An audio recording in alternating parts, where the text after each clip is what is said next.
So Chase and I first met freshman year, and it was the very end of first semester, and we went to a ward Christmas party, and we actually met us under the mistletoe.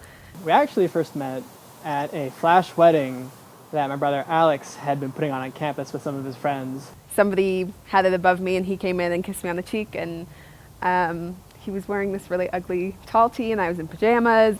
One of my friends, someone was in my FHE group, her name's Brogan, was walking by and she had his friend with her, and she was like, saw me and saw a wedding and was like, what? So if I had to live one place outside the United States for the rest of my life, it would probably be Ireland or Germany, because I read something once somewhere that they go to the grocery store every day and get really fresh produce, and I thought that was awesome. So that's where I'd want to live. She would live inside the Harry Potter studio in London. I'm definitely the better cook. Anybody who knows me well knows that I don't cook, at least not well, or without setting off a couple fire alarms. Chase, well, we both turn on the fire alarms. That's not fair. But he makes good cookies in the blender. I want to have kids until we have at least one boy and one girl. How many kids are we going to have? Are we going to have kids? We're going to have however many kids we need so we can make a photogenic cheer pyramid of children. Like 3 to 5? 4? Or a dog, maybe. Who knows? Like, who gets the better in-laws? Chase and I both get really good in-laws. That's the right answer. I definitely have... Wait, no. So if I say... Okay, so if I have better in-laws, it means her family. Okay, I just had to think that through in my brain.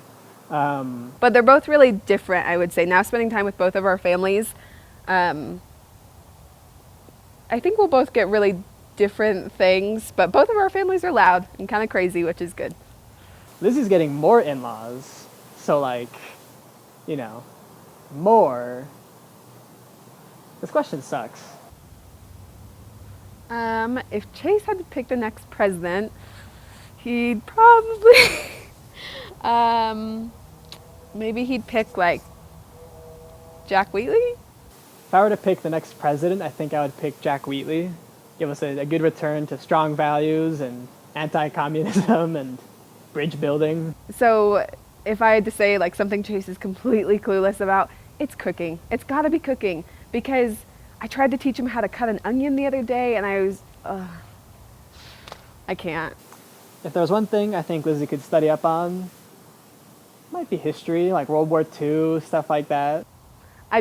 So if I was an Axis country from World War II, I would probably be the aggressive one, whichever one was aggressive most.